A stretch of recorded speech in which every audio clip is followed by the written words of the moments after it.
Hi, everyone. So excited to have you all here gathering together for a community of practice for our SEPI work of scaling education pathways in Illinois. We have a lot of exciting stuff today. So the plan is to just spend some time in the beginning here going over some updates about the education pathway.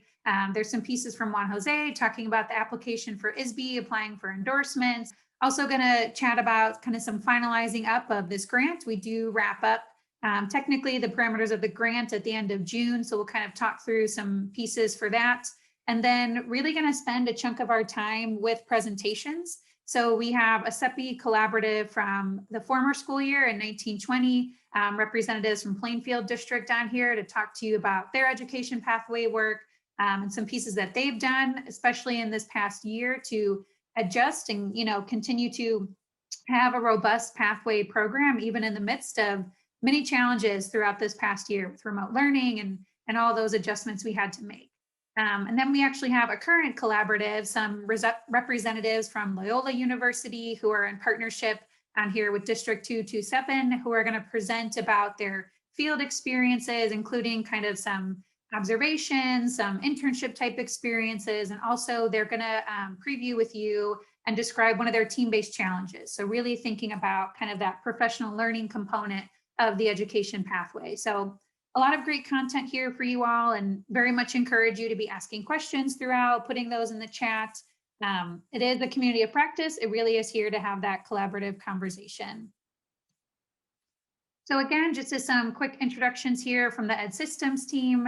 I'm Heather Penzak. This is my video's off. You saw me for a second if you were here before, but having internet issues today. But that's what I look like. My hair used to be a lot shorter. Maybe I should update it.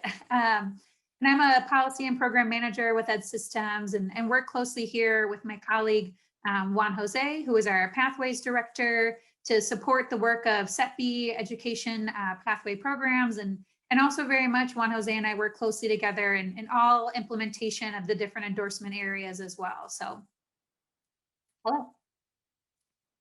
Would like to just give a moment here, and I'll stop sharing too so we can see each other, just to go around and say hi to everyone. If you could say your name, title, organization, and just, really briefly, if you have like a shout out, a success story, something exciting you're doing in your pathway to share that.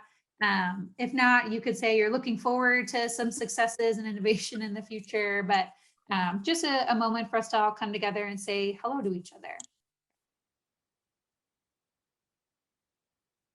And we can kind of popcorn around. I don't know if someone wants to, or I can just kind of call folks as I see them if that works for everybody. The first person that I see here is actually Dr. Albert Holmes.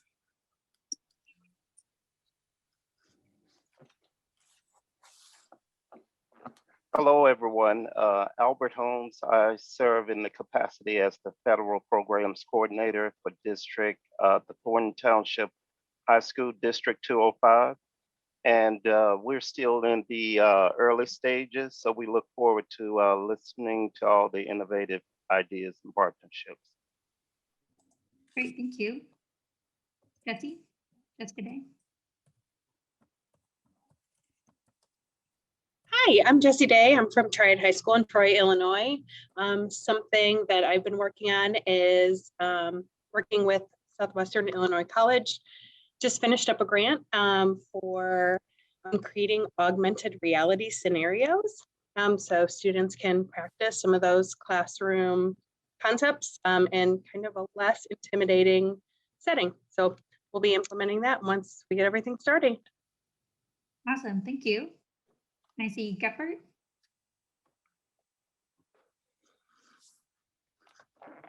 Hello, I'm Sean Geppert from Collinsville Area Vocational Center.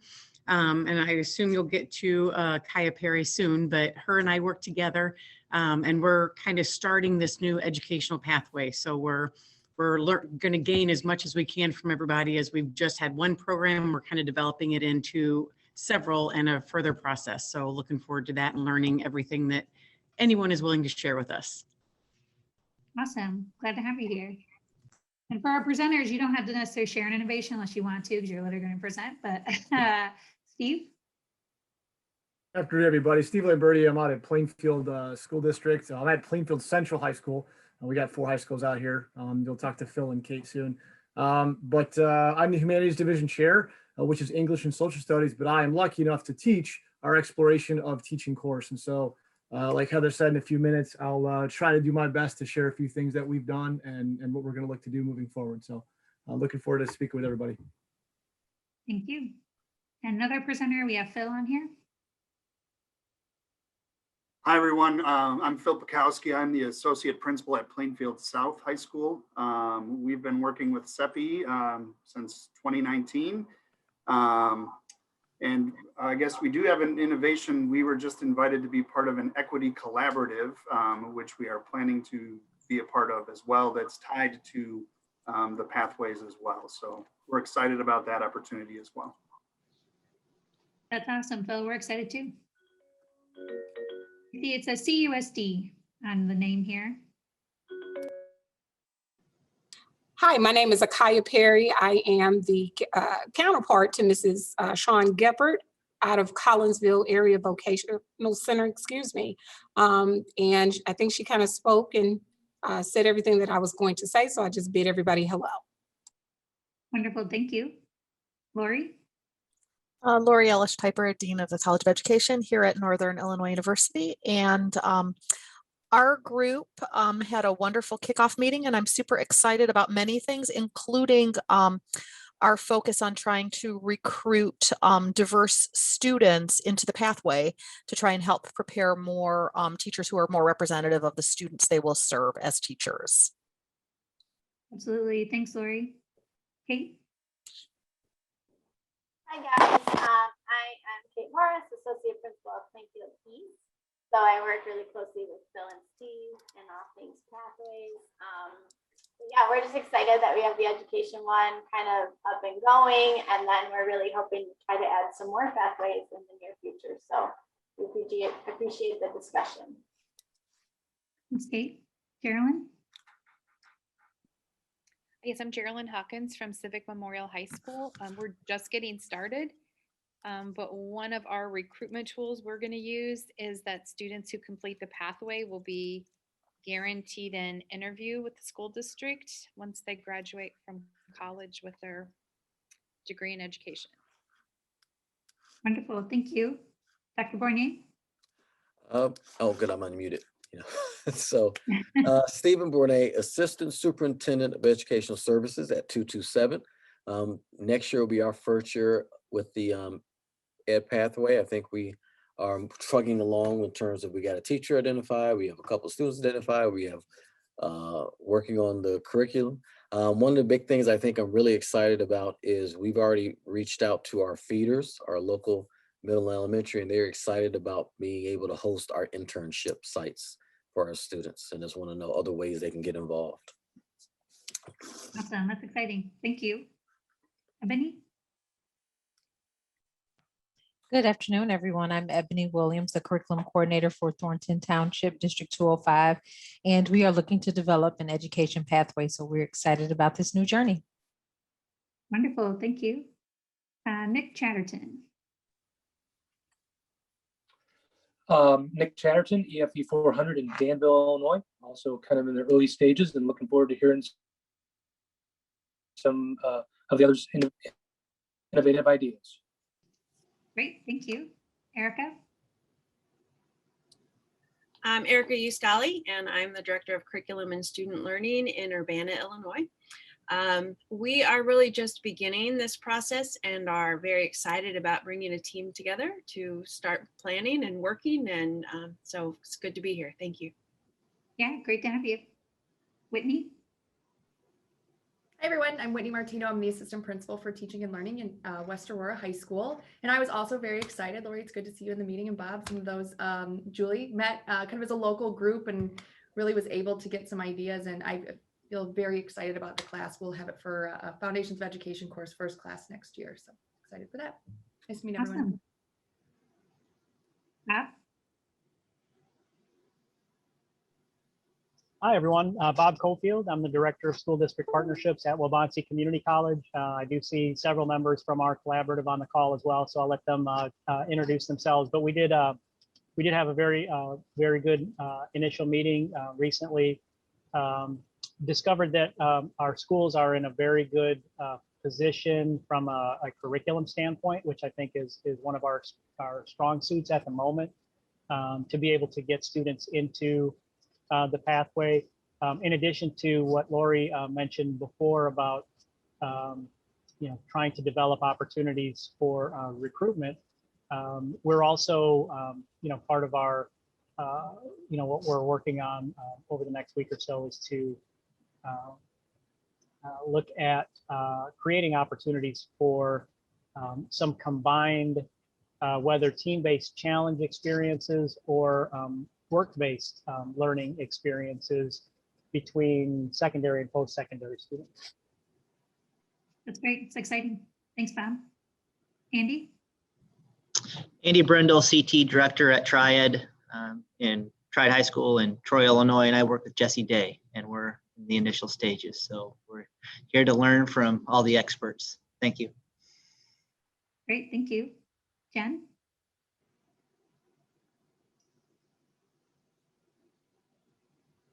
And Brinkman, I believe. Yeah, sorry, I was like, is that me? So I'm Jen Brinkman. I'm the assistant principal for teaching and learning at East Aurora High School. And we have been running dual credit intro to teaching for 6 credit hours for a while. So we're really interested in, sort of transitioning that to an actual pathway and some employability and those kinds of things, but going a little further than just running the course. Great, thank you. Julie? Hi, I'm Julie Chrisman. I'm with the Community Foundation of the Fox River Valley, and we're excited to be a part of this initiative as well in the Aurora area. Thanks for having us. Yeah, thanks for being here. Caleb? Good afternoon. I'm Caleb Smith. I'm the director of the Madison County CTE system. We're all pretty new at this stage, but I would say one good thing is I feel like all of our schools who are doing an awesome job in development, but also everyone is pretty much on the path of having is in the initial stage, having a dual credit agreement in for their program. So we're hopeful within a year we'll have dual credit established for all of our programs. Awesome, that's exciting, Caleb. Getting that agreement is a big first step to getting that offered. Rodney? My name is Rodney Winslow. I'm the principal at Triad High School. I joined Andy and Jesse from our school. And like Andy said, we're in the initial stages. We already have, for a few years, some of our seniors going down to our elementary and middle schools working as a glorified aide student teacher. So I think we sort of put the cart in front of the horse, and we have the students there. We just need to get them some credit so that they can learn some good teaching techniques. So I'm excited about hearing what everybody else is doing. Awesome, thank you. Don?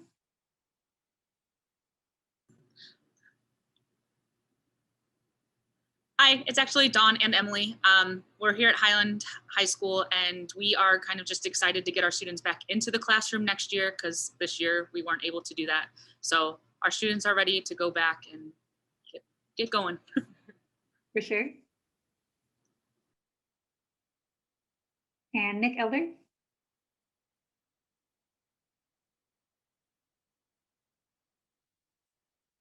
Do we have you on, Nick? And Shelley. Hi, I'm Kelly Robinson from Southwestern High School, and I'm the Education Grant Coordinator. We are just getting our initial start next year, so we're looking forward to getting started. Great, thank you. I think I've captured everyone. Did I miss anybody? Oh. Well, again, kudos to you all. This is incredible, exciting work. You all are still doing a lot. It's been a year, but a lot of progress has still been made and a lot of excitement here going into the next year. So really looking forward to you hearing from our presenters today and getting even more inspired and thoughtful about your own pathways. But want to take just a moment for some updates, and I'm going to go through these briefly so we can get to the presentations. But seeing a few new folks on the line too, the education pathway is very much aligned, and as it's established through the SEPI collaborative and the expectations through the grant to the college and career pathway endorsement framework, so that students have an individual plan as they're really thinking about understanding their career goals, what that looks like going to college, They're participating in professional learning, which some of you all have spoken about, some opportunities that you all offer or are looking to offer. But again, students are having guest speakers. They're doing those team-based challenges where they're working on a real world problem with a mentor. And they're also doing that career development experience. So that, you know, what I think of almost as like a mini student teaching, right? They're spending 60 hours and they're really diving deeply and being hands-on, you know, working independently, getting some feedback about what that means to be an educator in that space. And you all have spoken too about the different career-focused instructional sequence. So the coursework that you're offering that's related just to education as a career, and having at least 6 hours of those as early college credit that students can transfer into a post-secondary program. And another component of it is that academic readiness. So making sure that they're ready and they're not going to be enrolling in any remedial coursework and reading and math. And so there's, you know, transitional math that's been set up by the state as a mandate. And there's also transitional English, which those competencies have been recently adopted. Transitional English is not mandated, but it does count as a 4th year English course. So if it's something that you're implementing in your space, it would count for your seniors' 4th year English and would prepare them then to be college ready to go right into that English 101. And as we know too, English is a prereq that actually opens access to a lot of other courses beyond English as well. So that's just kind of the framework that we're living in within this space. And Juan Jose and the team here put together this recently, and maybe not recently, but Juan Jose, I've noticed it recently and I love it. When you think about why this framework, when you think about why the endorsement, you're really creating students that have foundational skills for all careers. So they're developing those general employability, entrepreneurial skills throughout their high school experience, but through participating in that professional learning that's required or through the endorsement framework, they're also getting a lot of familiarity that work-based setting. I think if a lot of us thought about what we thought we were going to be in high school and where we are now, and we may or may not be in that place, but I know myself for sure, like if I would have done work in the area that I thought I wanted in high school, I never would have gone for a college degree in that. I've ended up in the right spot, but getting experience in that setting really helps them understand and have those skills ready for careers. But they're also as part of a specific endorsement area. So like for the education pathway, they're accelerated towards their career area. So they've had, you know, related coursework to it that helps increase their commitment to the field. They've got some of that early college coursework experience. So they're starting to see what's it going to look like when I go to college. They're being able to transfer those credits. And they're just going way beyond what is that traditional kind of high school CTE industry credential experience, and also having those complementary general education courses in that. And then ultimately too, we really want to make sure that students are academically ready for college, especially within this education pathway, within all pathways, but especially in education, you're really setting students up to be pursuing that bachelor's degree, getting their professional educator's license, so preparing them for that as well. Again, within this space, we are education as part of the Human and Public Services endorsement area. So Juan Jose is going to speak to this in a bit, but the Illinois State Board of Education, ISB, has now opened that application. If you were ready within your pathway and had the components to apply to that, I know it sounds like a lot of folks on here are really just starting and getting this going, but ultimately you will apply to ISB, and then this stamp, this endorsement, would show up on students' transcripts when they complete all the components of that endorsement. And there's got to be a why for students as well, right? So we look at the College and Career Pathway Endorsement Framework. We know that it's valuable for students to do all these things. Research shows it, evidence shows it, our own personal experience shows it, but there's also a piece of currency. And so the education pathway has actually kind of been one of our first pathways within the endorsement areas that we've started to develop and have a lot of different pieces of currency for students who are pursuing these endorsements. We've got some of our NIU friends here from the College of Education online. So students who have that CCPE, that endorsement in education, they're automatic finalists for scholarships, participating in the Educate and Engage program. You also see the Golden Apple Scholars of Illinois, who is automatically advancing any applicants who have earned that CCPE. And if they were to gain that scholarship, that's up to like $23,000, which is a big deal when you think about increasing the pool of candidates who are going to be teachers. Cost is definitely a factor in students' decision for that. Chicago State University, students who have that CCPE are also automatic finalists for their full tuition scholarship opportunities. The Minority Teachers of Illinois Scholarship actually offers funding to students who have a CCPE in any area.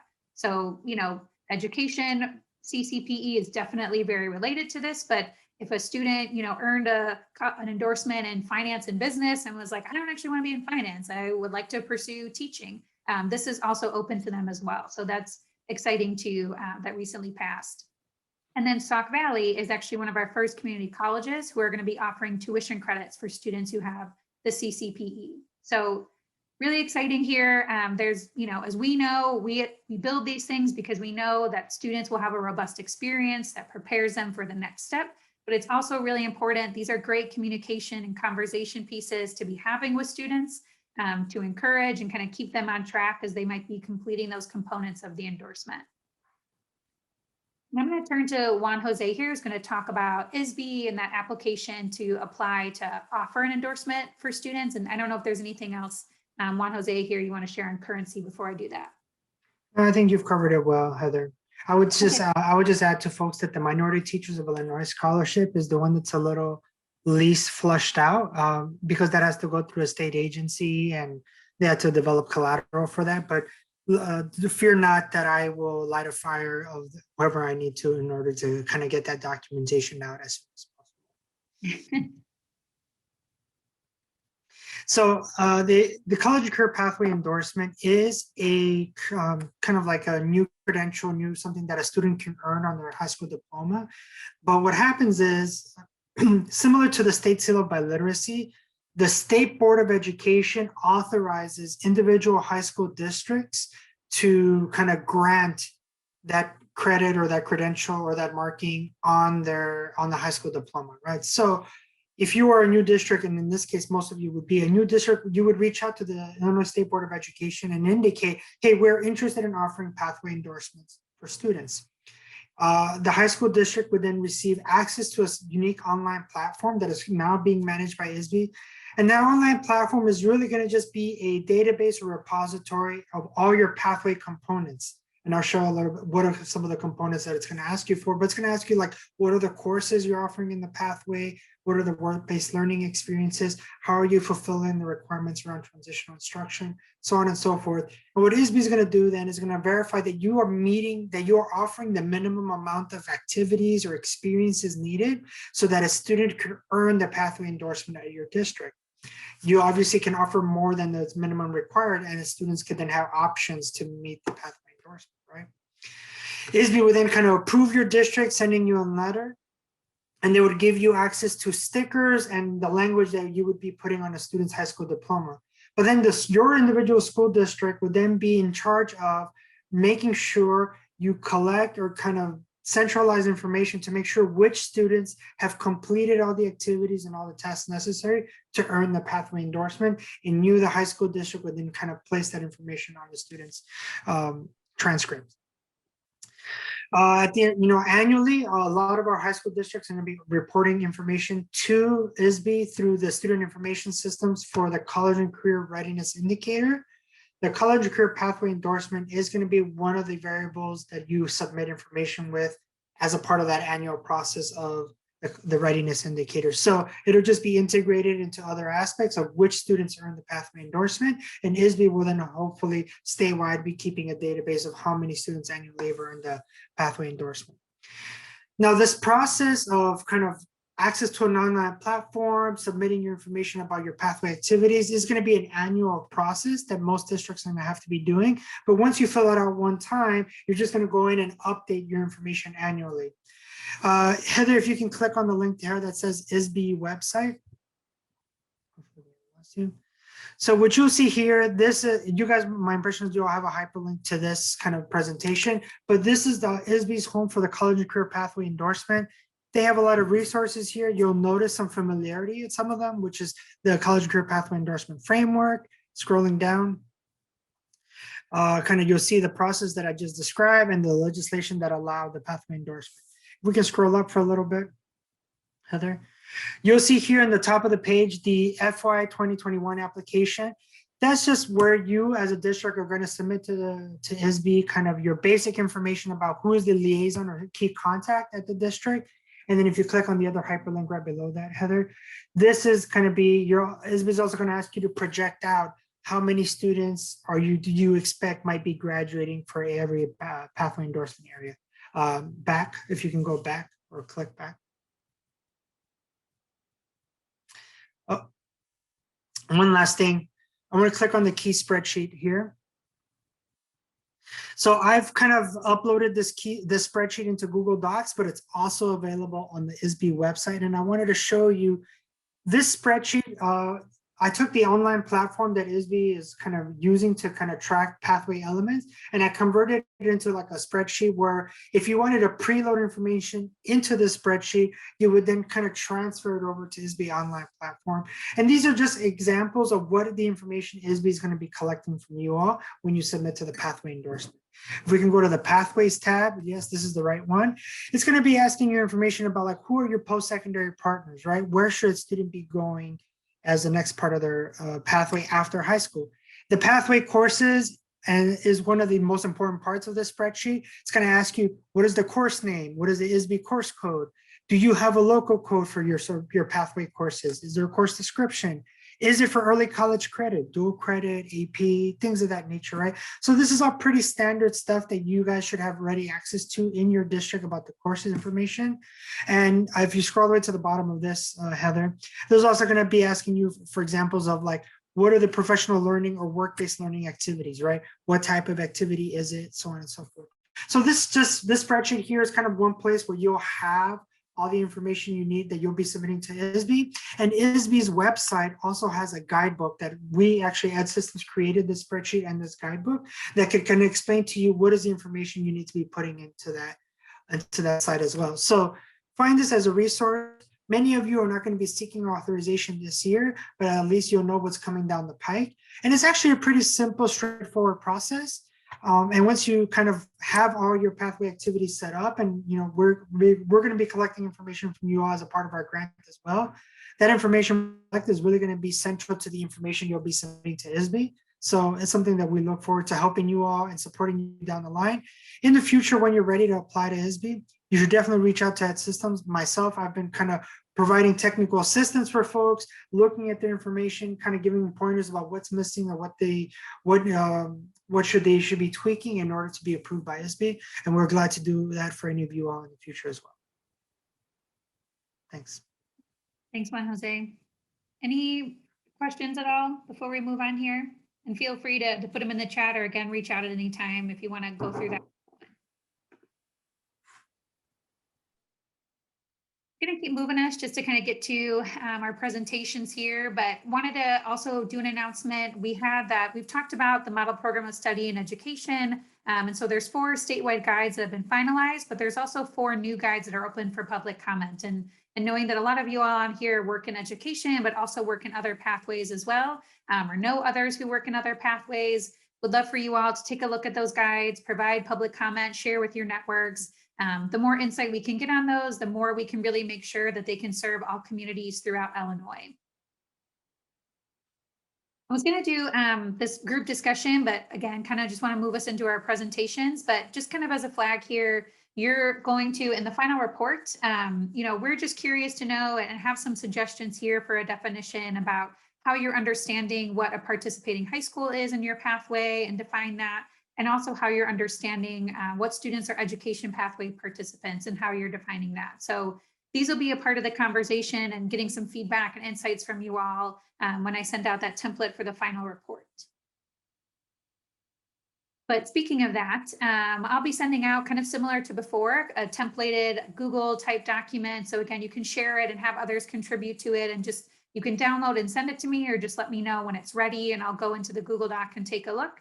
But I'll send that out by the end of May, and that'll be due towards the end of June. So June 25th here, that Friday. Again, it's gonna be really similar to the March report, collecting some of those updates on your pathway components, student information, breaking that down by grade level, also being able to break that down by race, ethnic group, gender, low income status, however that might be done in your district. I would really like to see if you have breakdowns by high schools, it's encouraged, not required. I know it's a wild end of the year, but we really want to be understanding and talking to you all about who is participating in this pathway, who's not participating in this pathway, and having conversations about that. And I know our Plainfield team will actually speak to some of those pieces as well, I believe.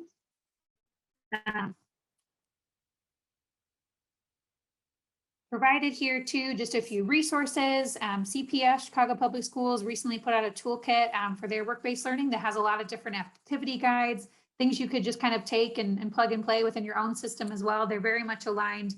I work closely with the CPS team to develop this, so it's very much aligned to that endorsement framework if you're interested in that. Also have been working with communities across the state to develop this statewide team-based challenge resource bank. So there's some community models in there, some ideas for inspiration, and also a downloadable template if you wanted to use that to kind of like work together with your teams and design those. Been mentioned before, but the career development experience toolkit that I wrote in partnership with ISB is also linked here as you might be implementing a CDE.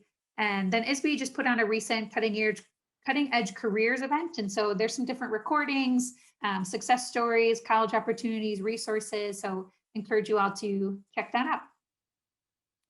And I'm going to do next steps here only because I know some of our presenters are joining at 2. So I just want to be able to give the second presentation the rest of the time here. But as always, I'll be sending out the recording and materials from today. That'll be sent out by tomorrow morning, if not today.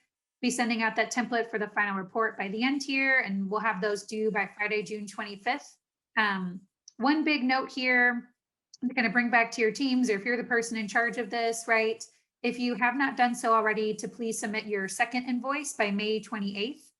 If you'll be submitting after that date for any reason, just let me know, and then we can get that figured out to make sure that we're rolling over and doing things right on our side with all that fiscal year wonderfulness. And if you didn't submit a first invoice, you can also just submit one invoice for the total amount by May 28th. And again, if there's kind of questions there, I'm happy to connect with you all outside of this and figure out any needs there. All right.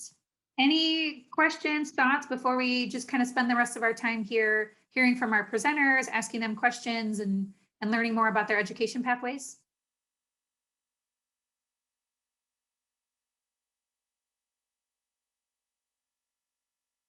All right, with that silence, I will move it over to our wonderful Plainfield team here. Again, reach out to me directly with any questions, put them in the chat as you might think of them, and let's move forward to hear from our communities.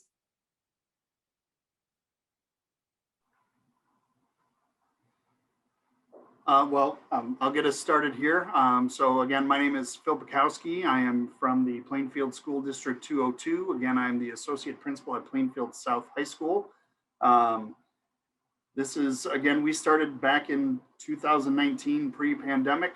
So I've known Juan and Heather for a little while. And I must say that luckily enough, a few years ago, we were actually able to do this in person. And this was a great experience for us getting started as well. So we hope that we can provide you with some information, but by no means we feel like we're the experts in this arena. But just to share a little bit about us, so District 202, we are a very large suburban school district, about 40 miles southwest of Chicago. We have over 26,000 students in our school district. Our demographics are up there on the screen. We have, again, 53% of our students are white, 24% Hispanic, and 11% Black. 28% of our students are considered low income. We do have 29 different buildings, everywhere from pre-K to 12th grade.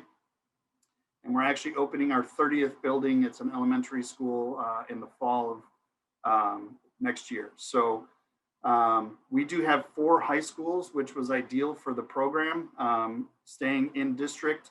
And our high schools range anywhere from 2,000 to 2,400 students each.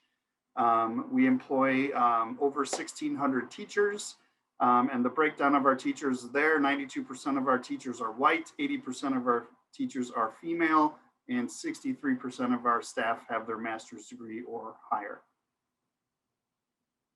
You can go ahead, Heather. So like I said, we received the SEPI grant to start the education pathway here in the Plainfield School District. We do run it at all 4 of our high schools.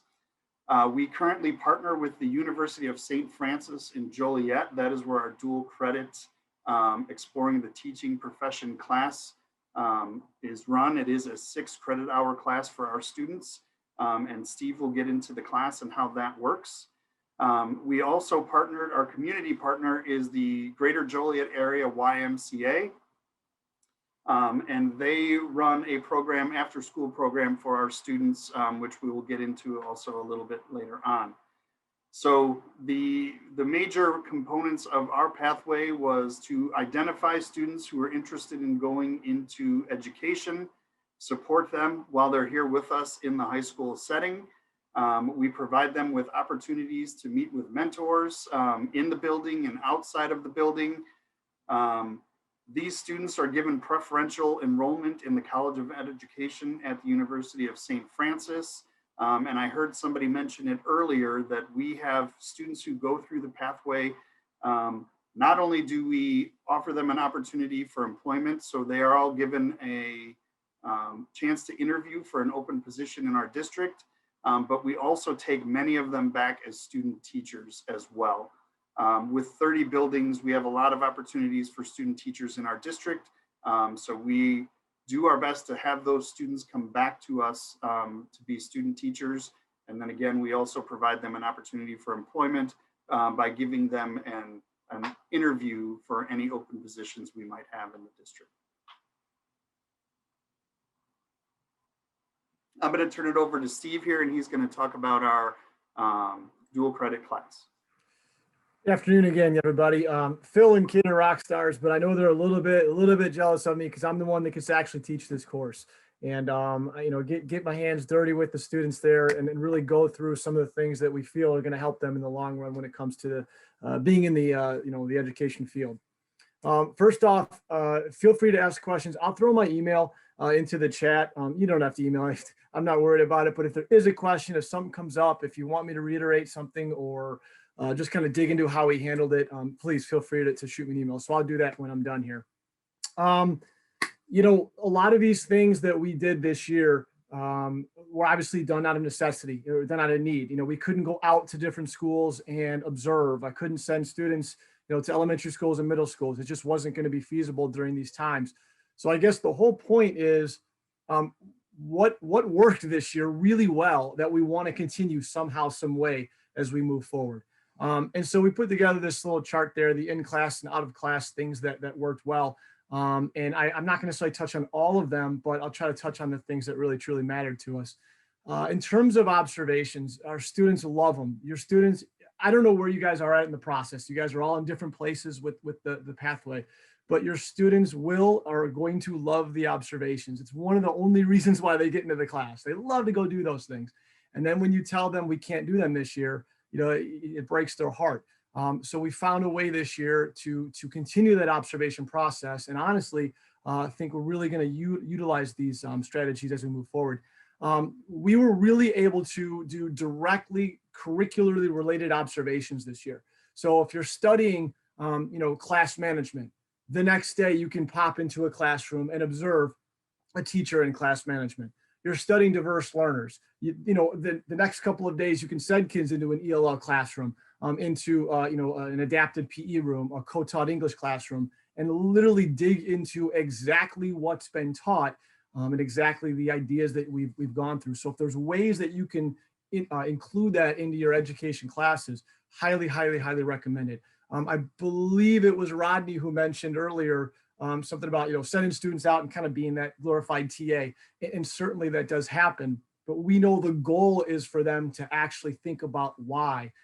Think like a teacher. Why are teachers doing this? Why is this a part of the understanding of the career of being a teacher? And so directly relating the observations to the content in the curriculum, doing them more frequently. It's hard for kids to go to these observations all the time, but yet in our setting and in the future, utilizing some of the Zoom technology or Google Meets technology, we want to do them more frequently. Get kids in for a short amount of time here and there. Watch them, allow them to observe a teacher doing an icebreaker. Allow them to observe a teacher going over the previous day's work and how they engage students. And that is something that highly, highly, highly recommend. Worked great for us. eliminated some of the disappointment that students couldn't go out and observe, but yet really benefited them in terms of thinking like a teacher. And as you can see there on the left side in the middle, everything that we tried to do was to get kids to think like a teacher. Really tried to, I've taught this class a couple of times now, and we have a tendency to focus on those little things, the terminology, digging through the process. The students are going to do this class again, right, when they get into college. So instead of focusing on the terminologies and the specifics, we really focused on the why. Why would a teacher need that in that lesson plan? Why would a seating chart be important in terms of class management? So really focusing on the why and getting kids to think like a teacher. And I saw such unbelievable results from that in terms of assessing them and understanding their, what they've understood based off of the a career in education. In terms of the out of class, barriers, there's a ton of them for our students, and it's going to be for all of your students. The travel issues, the schedules. You got athletes, you got kids in the play, you got the band members, you got club members, and those schedules are crazy. Technology can be an issue. Obviously, diverse learning. Well, in the setting that we had, we were able to eliminate almost all of those. Allowing kids to use technology to observe classrooms, to like I mentioned earlier, to allow them to dig into the curriculum and then go observe it, pretty quickly after that. We removed a lot of those barriers. We certainly enjoy, and they're going to enjoy going back out to the different schools at some point. But again, we removed a lot of those barriers through what we did this year. Another thing that was really cool was to see the immediate interaction between that student and those cooperating teachers, and the immediate feedback. Instead of driving home after your short little observation, well, now they were able to sit and talk with them in a Zoom call, or sit and chat with them through some other technological way that whether it be Google Meets or whatever people are using. And it was efficient, it was quick, it was clear. I'm lucky I had about 30 teachers. As Phil mentioned, our schools are fairly large. We had about 30 to 35 teachers kind of in the stable that I could utilize for different things. And they knew that these students would be coming to them with questions and asking them why, and asking them to explain things, and asking them even to come back in at a different time and observe some more. So it was really good, and I highly encourage everyone to do that. Guest speakers. Think about how easy getting a guest speaker in the classroom was this year, right? Hey, can you jump onto Zoom? Sure, no problem. Boom, guest speakers there.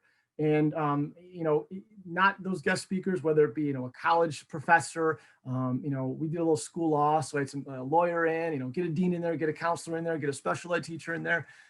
It was a lot easier and a lot more productive in the setting that we were in. So it's something else to think about as you're creating that pathway for your education students.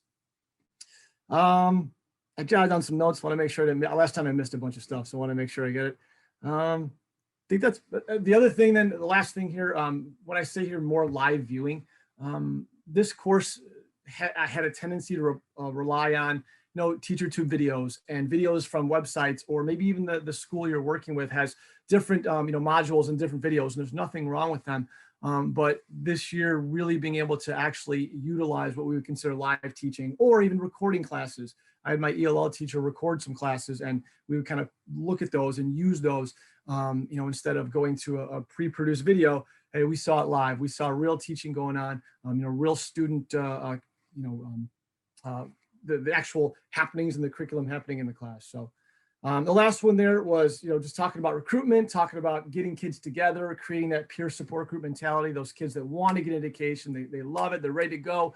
How can we, kind of get them together and build them up, so when they do get to that next step, they're ready to rock and roll. And I know Kate's going to talk a little bit more about that stuff. So I'm going to go ahead and put my email in the chat room. If you need anything, if you want to email me, feel free at some point, even if it's 6 months down the road, whatever. If you have any questions, feel free to let me know.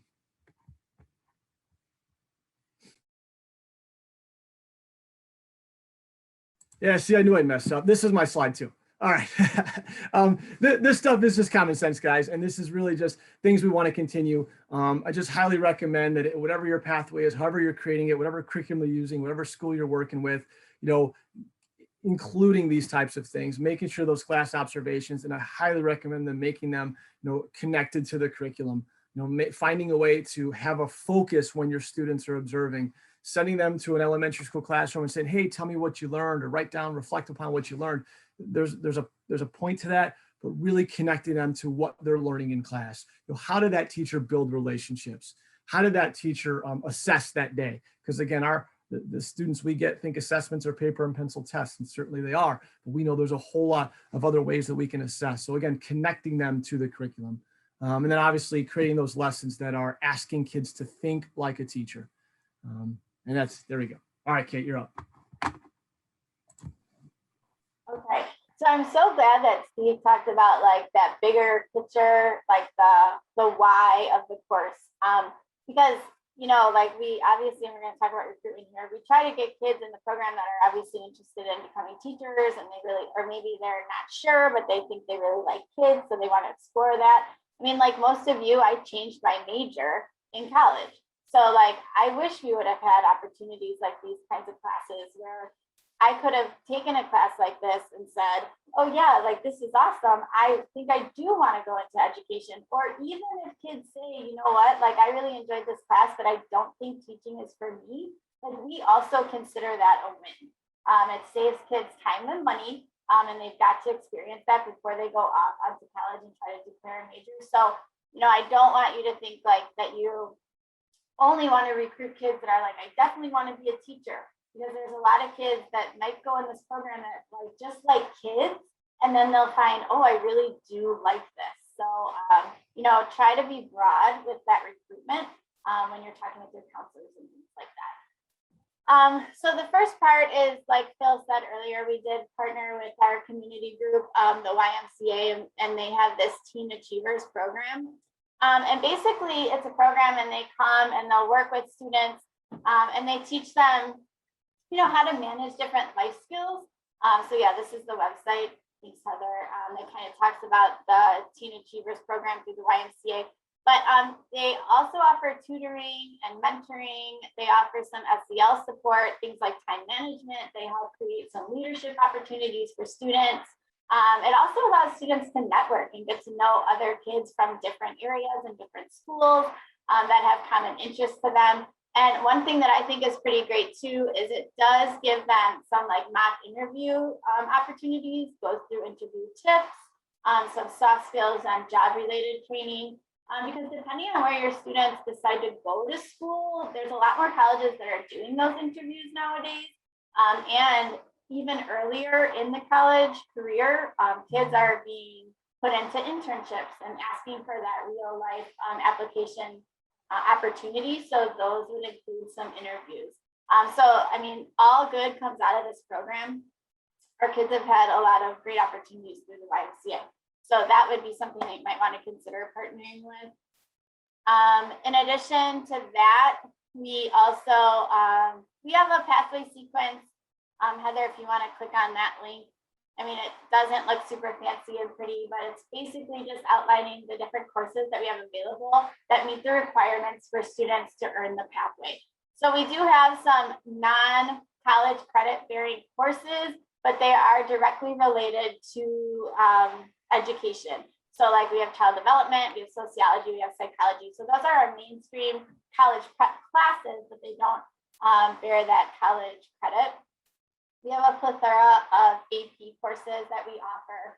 We also have quite a few dual credit classes. We work in conjunction with Joliet Junior College, which is our community college. And then we do work with St. Francis for our Exploring the Teacher class. That is a dual credit class. It's a semester, and that's their capstone course for this pathway. So all of our dual credit courses are one semester, and they all would earn 3 college credits through those classes. And then the last thing we kind of did with recruitment. So I guess before we jump to this, I mean, most of the recruitment is like we depend on our students, like word of mouth. This is a cool class.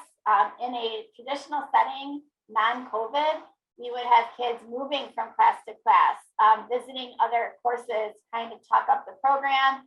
Kids wearing t-shirts that are like walking billboards for the program.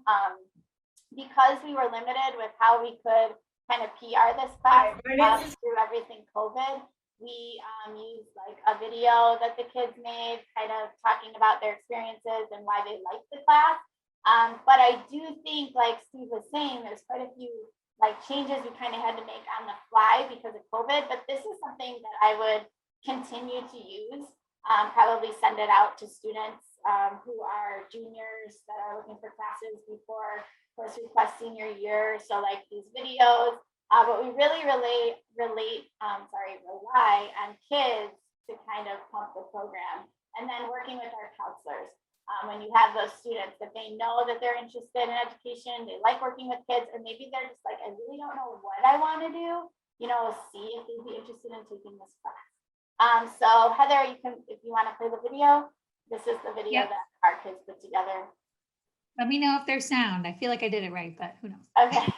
Ty Aguilar, and I'm a senior at Plainfield East, and you're watching this during Roar. Roar.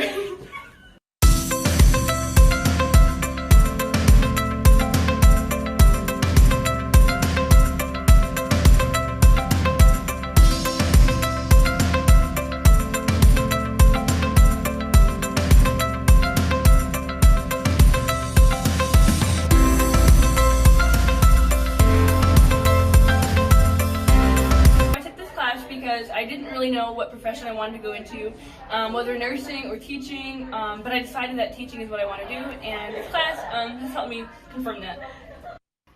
What made me want to take this class was that I want to be a teacher when I get older, and this was a great way for me to get some college credit while seeing what the profession was all about, so I could make sure that's what I wanted to do.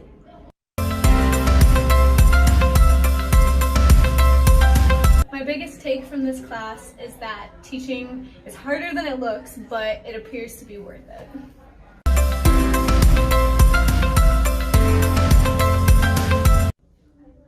Hi, I'm Ryan Blackman. I'm taking the Exploring Teaching Profession class, and I would definitely recommend everybody to take this class because Ms. Igizio is a great teacher, and she's very nice, and she'll take care of you.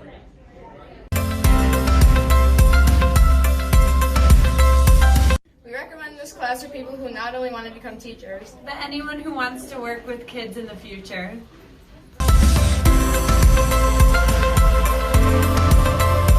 Recommended to early people like freshmen and sophomore, and to take it during junior year because you get the most out of it, and you would have time to like figure out what you want to do in your future, and then you have more time to think about any other careers. But yeah, I would recommend it. It's a good class.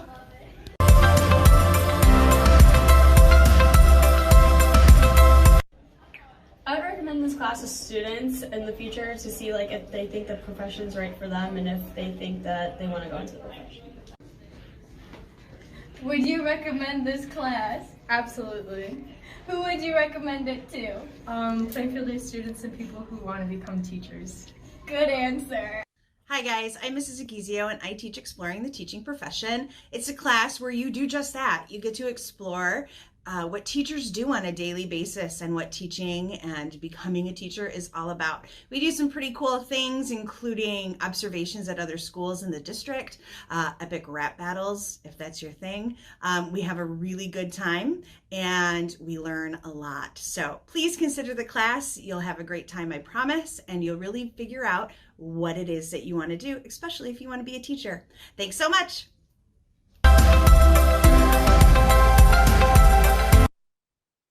I really like it appears to be worth it. Yeah, right. Sometimes we're not sure, especially lately, but yes, it does. It's worth it, right? Okay. It's real. I love it. Yeah. So, moving forward, Heather, if you want to go to the next slide, like Steve was saying, I think this year we've all learned a lot, and there is a silver lining to this, and I think we've learned a lot about technology and how we can incorporate it into the class, this class especially, to give kids a lot more discussion opportunities, a lot more opportunities to hear from people in different facets of education.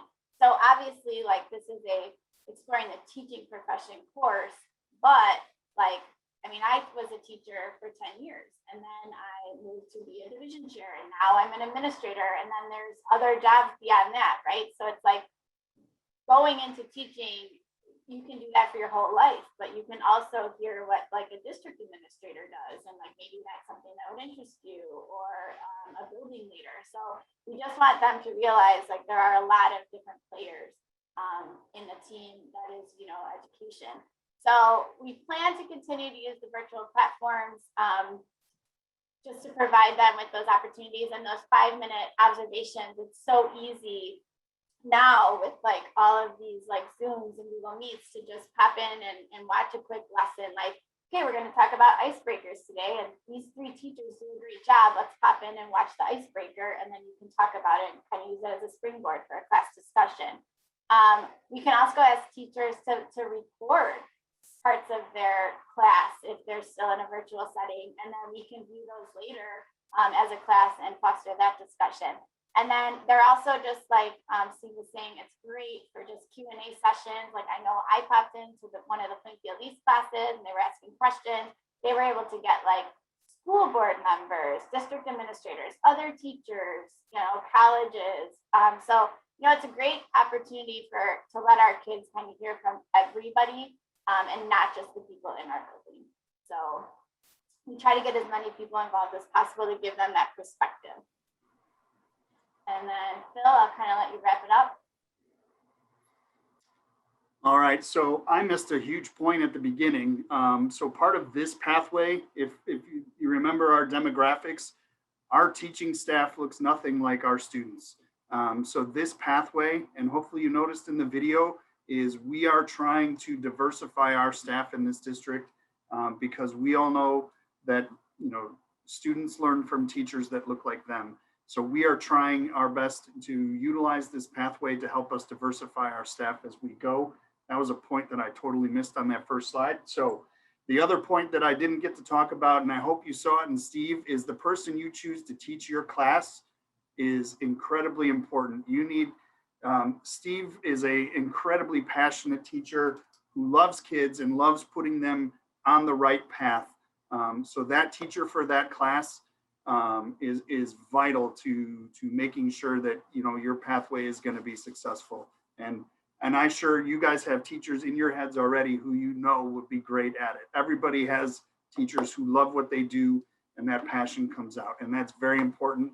Cindy at East is the same way that you saw in the video. A couple things with COVID, we got stuck not being able to do a lot of the things that we wanted to do. One of them was sending our students to Educators Rising. There's a conference every year.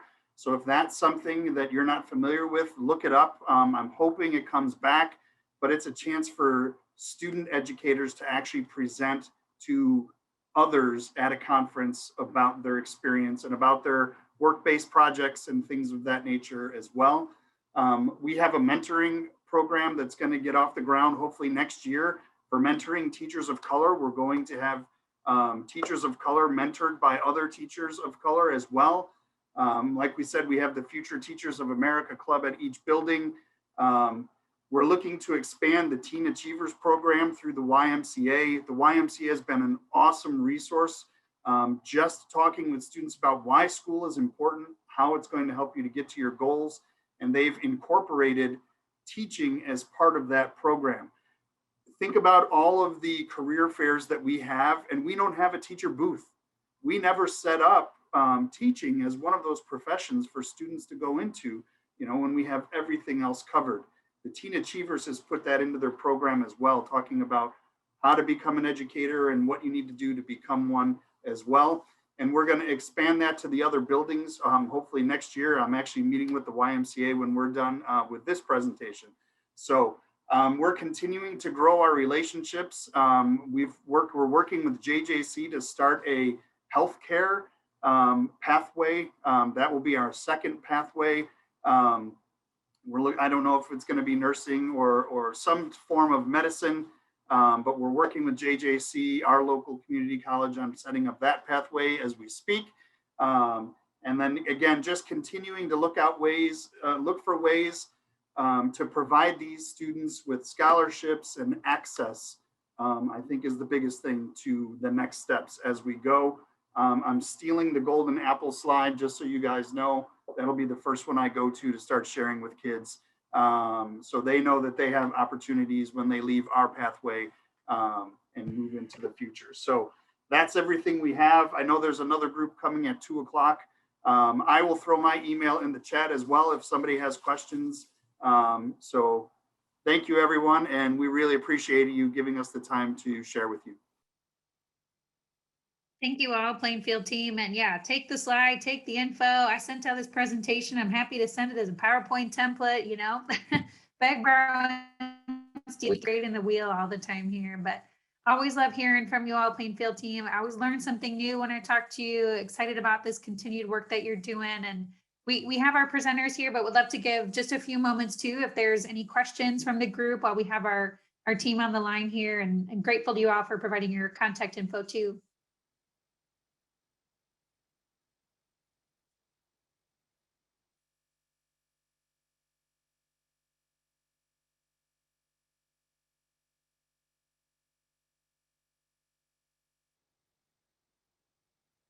Any questions from the group?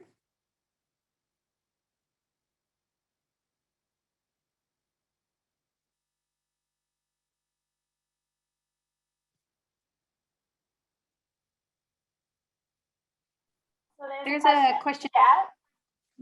How many students have we recruited? I know in my building, we run this class one semester and we have like 20 kids. So our goal is to be able to, hopefully next year, we're going to be running one class each semester with at least 15 to 20 students. That's the goal. But this year has been unconventional, so we'll see how our virtual recruiting has gone. Yeah, we've been pretty consistent. So in our first year, we had 80 students between the 4 buildings. And this year it was down a little bit. I believe we were in the 60s for students this year. I will say the course I've had as few as 7 and as many as about 13 or 14. And I think you can run it with 7 well. And I think that the course specifically runs well with right in that kind of that low teens. It's probably pretty tough to run a course like this at 20, 25, 35, like your normals class.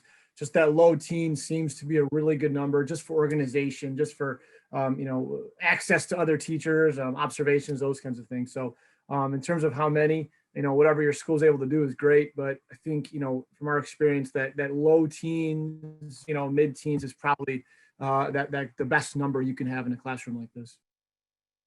Yeah, and right now our capstone course is for primarily seniors in the class. And like Steve said, the more students you have in the class, you need to make sure your bullpen is full of teachers willing to take them. So that's something to consider as you decide how many students you want to keep in there. Like Kate said, we're trying to build enrollment by being able to run it both semesters, which we're working on. Yeah, and we are lucky because our feeder schools, like someone talked earlier about feeder schools.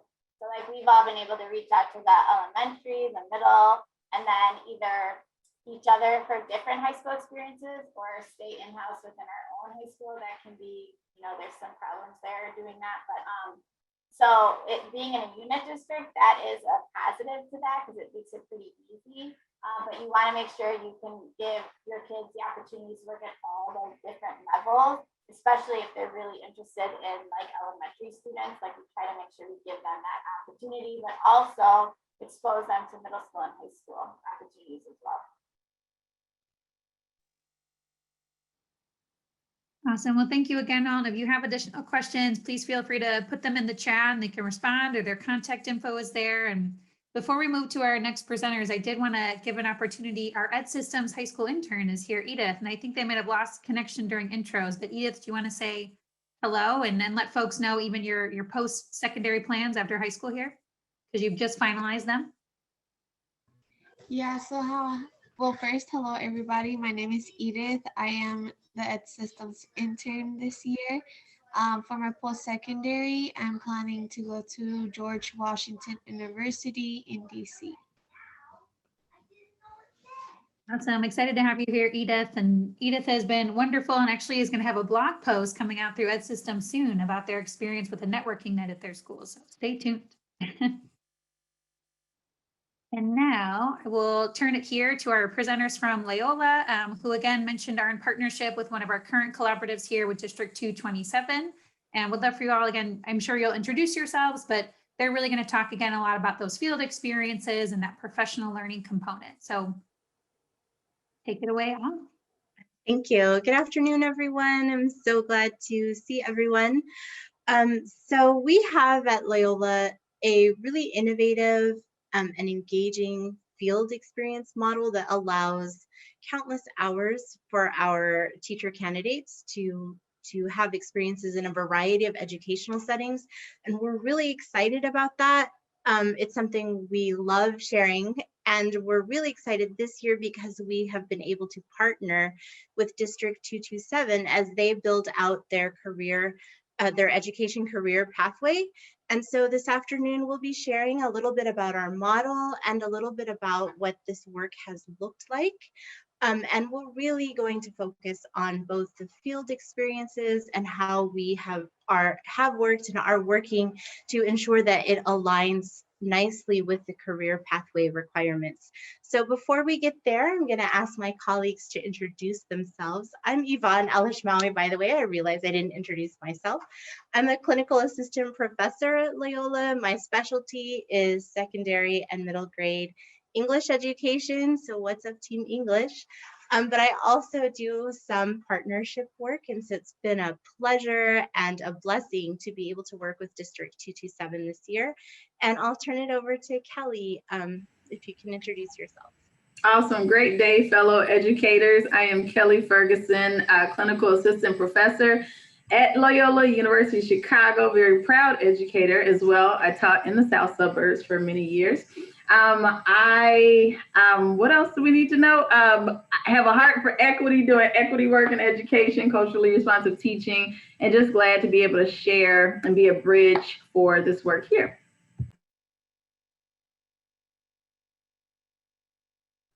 And Vesna. And I am Vesna Sajovic. I'm also part of the teaching and learning team here. I'm a faculty member in that program, but a lot of my work is really focused on the partnerships themselves. So helping to know where our students are going to land during any course that they're taking, but more specifically during the one-year internship that caps off their time with us at Loyola. So that is my work. I'm a 3-time alum, so that's kind of like the fun, exciting piece for me. I came and I never left. And here I am trying to, wrangle in new teachers to the program and into the profession, which is really where my heart lies. I think we need good teachers everywhere. And we've really developed this program, as Yvonne said, with that in mind, to be able to produce teachers that can teach all students in any context. So with that, I'll let her take it back. Thank you. Heather, next slide. Thank you. So I just wanted to start us off with a little bit of context about District 227. They are in the South Side suburbs. They are doing amazing work and have been doing amazing work for quite a while, building various career pathways out for their students. They have made some major shifts in their scheduling to allow students the flexibility to both take courses and have work-based experiences while in high school. So they have that involved for them a complete overhaul of their schedule and also their thinking about what students can do to both finish high school and continue thinking about a career. So it's a real blessing to work with them. They also have several strong community partnerships in place, including other colleges and other cultural institutions and good connections with the neighborhood. And so our work with the district began with, well, a lot of projects, but in particular, the desire to expand their current education career pathway. And so they have some courses in place and programs, and so they are now working to expand. And so that's where we came in. Vesna, I'm gonna ask if you can share a little bit about our program so that then we can talk a little bit about the work that we're doing with 227. Sure. So our program really emerged from a request by our dean to take a look at what traditional education programs were like and scrap that, start from the beginning, right? And think of what schools need now that populations in many places, not just urban centers, have changed in some ways very, very drastically. That was coupled with the concern over the high turnover and attrition within the teaching profession. So we started to think about, what do teachers or what do future teachers need in order to be able to get into the profession and do it in a way that really prepares them responsibly for the scope of things that they will see and encounter as a teacher that go well beyond the academic context of a subject area or a grade level. And so what we realized very quickly was that in order to really offer them that experience, we had to teach our students in the field, in real time, next to teachers and students, so that they were encountering those situations and questions and different issues as the teacher was, and also to move the teaching away from just the university and the professor and really engage those folks who are doing it on a day-to-day basis. So that brought us back to the drawing board, and we realized we had to start with partnerships. We could not begin an undertaking like that without knowing that schools and teachers and even the students in those classrooms were going to be behind the effort and to understand really the rationale behind it. So partnerships came first. We reached out to our local schools, started developing some sort of brainstorming sessions that they were very much involved in. From there, we started to develop different modules, ideas for coursework, and how those things would tie specifically to field experiences that were available so that there was a really nice alignment. And then we brainstormed some more, and they looked at what we developed and they said, this looks great, this could work, and this will never fly. And so we would start over again. So it was a very collaborative process from the very beginning.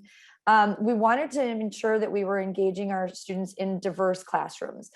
Even though our program allows students to choose a specialization and an area of concentration, we wanted to ensure that no matter what our students were choosing, they were able to go out into a classroom and teach any student that might happen to be in that classroom or in that setting. And so that then brought us to authentic teaching practices that increase over 4 years. So we spiral our curriculum where students will encounter certain issues, questions, skills, and capacities as far as teaching at an introductory level, then at a more specialized level, and then at a mastery level. It's really kind of how our program works. That includes everything from planning lessons or understanding social justice or policy in and out of school buildings to really those dispositional things that are sort of intangible to teaching. So we really assess them on a broad range of things. And then we kept all of that off by making sure that our students have the opportunity to digest everything and not just to do it from the faculty or the teacher's lens, but to do it with each other. So all of our candidates at the end of every semester, they kind of cut out from their coursework and they will spend the last 3 weeks together in a professional learning community. So everybody from freshmen to seniors will get together at the end of every semester to talk about those experiences, the learning that they've accomplished, the questions they still have. And it's a place where they really are able to value each other as equal colleagues rather than see each other as classmates or individuals as part of a program that are defined by what year they are in, right? So that it was really creating a community around teaching that pushed the program to where it is now. And we can move on to the next slide, take a look at that. So the sequence of courses, as I mentioned, kind of falls into 3 phases. There's the exploratory phase, the concentration phase, and the specialization at the end. The exploratory phase is 3 semesters. It's those first 3, all of freshman year and then the first semester of sophomore year. It is really meant to help students see everything there is to see in teaching at sort of an introductory level. Just the very first sequence, which is the one that we're offering as a dual credit course with our partner high schools that we are working with, exposes students to every grade level from pre-kindergarten through 12th grade. We try to vary the context that they're seeing so that they're seeing diverse learners and English learners and everything that a school might have to offer. We have the great fortune that we're in Chicago and that we're working with some very diverse high school partners as well, so that students really do and are ensured the opportunity to see all of that. So the first 3 weeks of their experience with us focus directly on that. The next 3 weeks the next 5 weeks really focus on understanding teaching from the philosophical perspective, understand teaching philosophies, understanding theories, understanding how theory bridges into practice. And the way we do that is we partner with our cultural institutions. So a lot of our museums, we will take our student sections out. We will work with museum staff to help them talk through how an exhibit comes into being, how different educational theories are actually used to direct our choices and the questions that we're asking and the path we choose for helping students answer those questions, so that they get to see a real working example of the fact that this theory is not just something that they're going to learn as a freshman in college and have to look up later if they have to justify a lesson. They're actually going to work with this on a daily basis moving forward. And the whole idea of that spiraling curriculum is that they, from the beginning, have the understanding that they're learning things and being presented with information that has to be a part of both their program moving forward and their profession subsequent to that. We wrap up that very first semester with a community experience. The idea being that we're teaching students that learning happens in the classroom. It can happen in non-traditional classroom contexts, but none of it can really happen without the support of a community, because a teacher cannot teach alone, right? They cannot address all of the questions, issues, offer all of the supports that their students need as one individual. And so showing students how creating those relationships, seeking what the assets of the community are to help fill some of the needs right off the bat, so that that task and that goal for that learning community doesn't seem so cumbersome and maybe overwhelming at some points, is really the goal here, so that they understand that their entire movement through this program and profession is something that is done in collaboration with what is out there and the supports that are available and the expertise of others who can fill in our own gaps and help strengthen our own skills. And that, again, ends with that professional learning community. Yvonne, do you want me to expand through the whole program or really just focus on sequence one? Okay. All right. So we're going to focus on sequence one. And I kind of gave you that overview. Our sequences are no longer a traditional college course that lasts 15 weeks and focuses on a certain set of topics, right? Or discussion issues. What we've done is we've created focused modules that help break up that learning in those topics, and how they progress is sequentially. So sequence 110, which is that first piece where we introduce students to the profession and everything that it entails, really lasts those 3 weeks. It's a lot of visits to a lot of different schools. We put students in classrooms for about 2 hours per visit, and then we pull them back because their university faculty is there with them on site, so we can debrief and talk and share those examples right away in real time.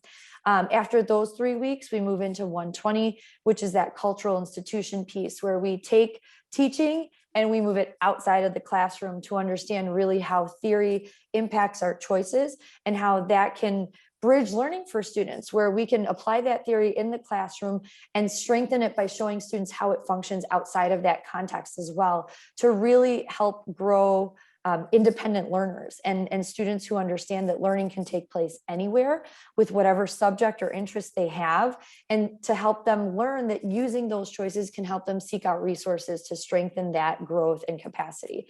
And then 130 is that community immersion piece. The real focus of that is a community immersion project where we have students walk the neighborhoods. I will not steal Kelly's thunder because she's really going to dig into that and tell you guys all about it. But that essentially is only the very first semester of our teaching program. And then it just kind of grows from there, where we get into social justice and policy, creating policy, enacting policy, maintaining it, having a voice, advocacy. Beyond that, we move students into the exploration of curriculum and building lessons and understanding what the most powerful pieces of that are, including all of that stuff that they've already engaged in. So that is kind of sequence one in a nutshell, unless I missed anything and you guys can point me to it. Our field experiences, obviously, when I started speaking, the field experiences are the biggest part of this. We cannot actually teach our program to our students without our partners and our field sites. And so it's that field-based instruction that drives our teacher prep. We want our students to go into a classroom and see exactly whatever was meant to happen in that classroom that day. Whether the lesson goes perfectly and they can talk about objectives and how that aligned to yesterday and how it connects to what's going to be taught tomorrow, or it's a second grader losing their cool and running out the door and down the hallway and watching the teacher react, and then being able in real time to ask that teacher, why was that the choice you made? Because the first thing in my novice teacher mind was to, panic or call the principal or whatever. But we want them to be able to ask and get those questions answered right then and there, but then also to have the opportunity to share those questions and answers with their other peers, and vice versa. So each course is taught in the field with students and faculty on site. We usually take a section of students and they're assigned to a particular school for those 12 weeks that the course will run. Occasionally we will modify those field placements based on the topic, but we really try to keep them in one place, at least for that semester. And then we will vary the placements for students from one semester to the next. So they're really seeing a diverse cross-section of what is in the teaching world. So they're engaging in working classrooms to observe, interact, gather experience, respond to coursework. Everything they're seeing in the classroom, their teachers whose classrooms they're in know about. Those classrooms are aligned to the coursework. And so students, not just by engaging, are learning about the profession, but they're also gathering the information and the experience they need to be able to respond on those authentic assessments that are embedded in their coursework. And so the whole thing comes together quite nicely. If we can move on to the next one. As far as our cultural institutions, again, that piece is helping students understand that teaching happens everywhere. It bridges theory into practice very nicely. It gives students the opportunity to experience cultural institutions as students and then ask them to dig into that experience from a teacher's perspective. Having the education staff there to guide that exploration is absolutely amazing. Having students realize that even the placement of a plaque on an exhibit or a piece of information, or the fact that it's provided both in English and a specific other language, the height of that placement or whatever it might be has to do with things like policy and accessibility for students and EL learners and so many more things than just, hey, we wanted to make this look pretty and interesting.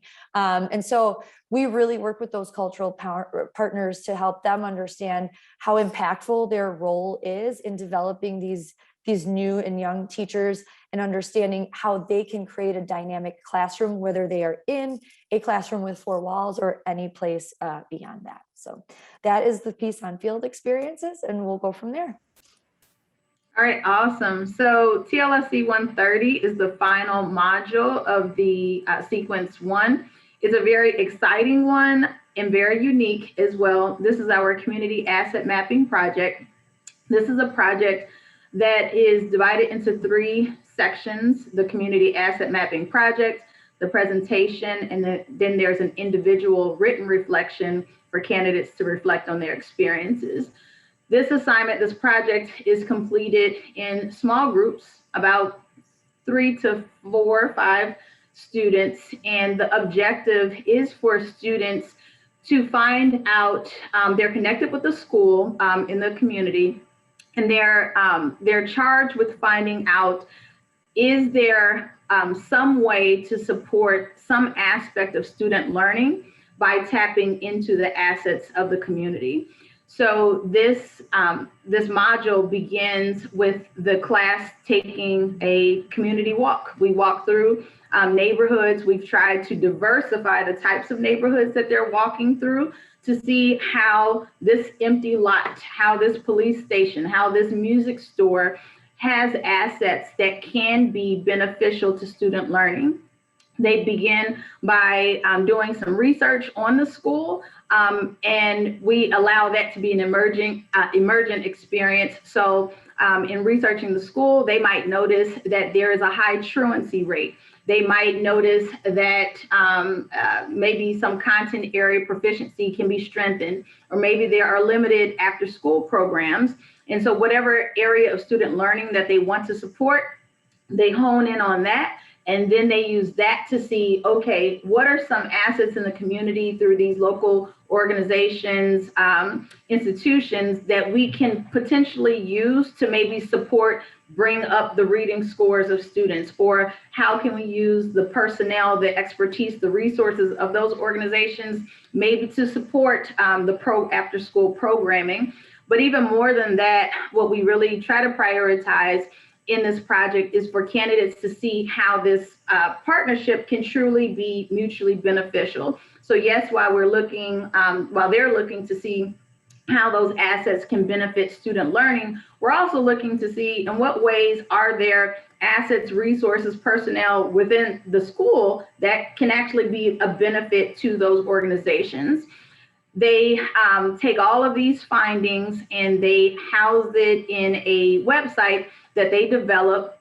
And what's really awesome about that is, one, it just lives on in perpetuity, but then also we're able to share those websites with the actual schools for them to have at their hand, at their fingertips. They're able to have access to all of those resources that they might not even know exist, because they don't necessarily have the benefit of having time like students have to take random walks around the neighborhood and to do that kind of investigation. So it's really powerful. It's very instructive. It's a lot of work, yes, but it is something that's very valuable.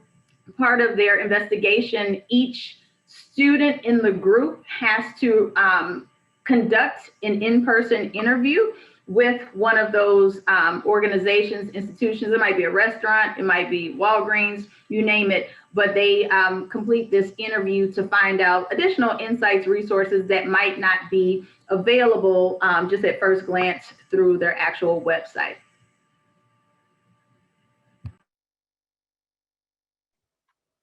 Thank you. Thank you, Kelly, for sharing that. Can we go back to the previous slide for just a second, Heather? One of the things that I love about this assignment is the naming of those specific assets. And I do want to share that many of our close partner schools have tapped into the assets in their community. So for example, Sullivan High School was able to get funding through, I want to say, Walgreens for a classroom specifically designed for students who had additional needs, and it was set up like a house, and they could go from section to section to learn more about that, and that was funded through a community partnership. So these things are really invaluable and a way to get at the problem solving of schools and communities. So that the intention, as Kelly said, is to move beyond just here's an assignment to check the box. It's here's an assignment to problem solve, to think through how these community issues can be solved. So thank you so much, Kelly, for adding that and explaining that assignment to us. And if you email us, we're happy to send a copy of that assignment, because there are a lot of moving parts, but we just wanted to offer kind of an overview here. So as Kelly and Vesna mentioned, we are offering sequence 1, which is that first section of the chart. It's typically offered at Loyola in a semester, but for our partners at 227, we and they in particular decided to stretch it out over the course of a year, which I think is a fantastic idea, because it slows the pace down for the reading and builds in more time for them to be out in the community and so on. And so we are happy, we're working with them. If you can move to the next slide. We do have some growth edges, as all partnerships do, and I really don't think of these as problems. I think of these as ways that we're expanding at Loyola how we're thinking about our curriculum. So one piece that we're working on right now is adding the mentoring that's required from the career pathway into this assignment in 130.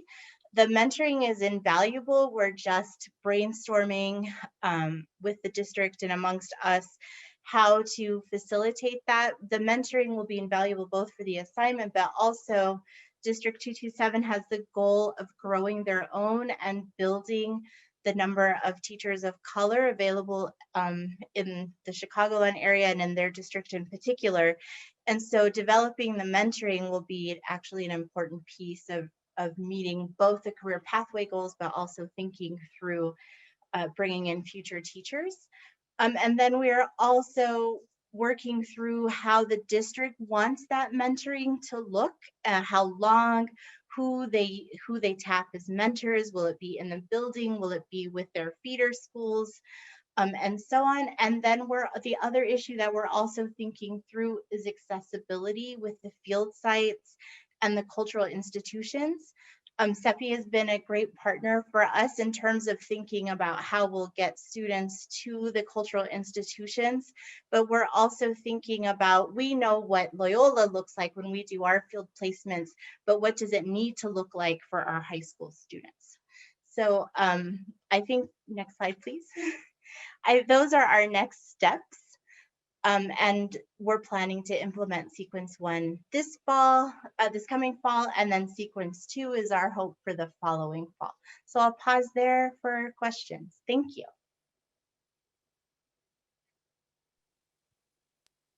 Thank you all so much. You have such an intentional and thoughtful program, making sure that students are getting into the field. And again, seeing that second grader run out and you start to have a reaction like, do I want to do this? Right? Like that's a good reflection to have before all of a sudden you're certified and in front of a room of 30 second graders. I'm kind of thinking, whoa, I need a misstep somewhere. But thank you all again for presenting. Thank you again to our Plainfield team. We do, if you all have time or if there's any questions. Well, thank you all so much. Wishing you all just a wonderful rest of the school year. I know times are wild, they're lovely, but also just wild right now. So hoping that it's wonderful. Hope you all can get some time to relax and take a breath over the summer and get ready for the next school year. And appreciate you all and all the work that you do. And yay, teachers. Thanks all. Thank you. Thanks for having us. Thank you.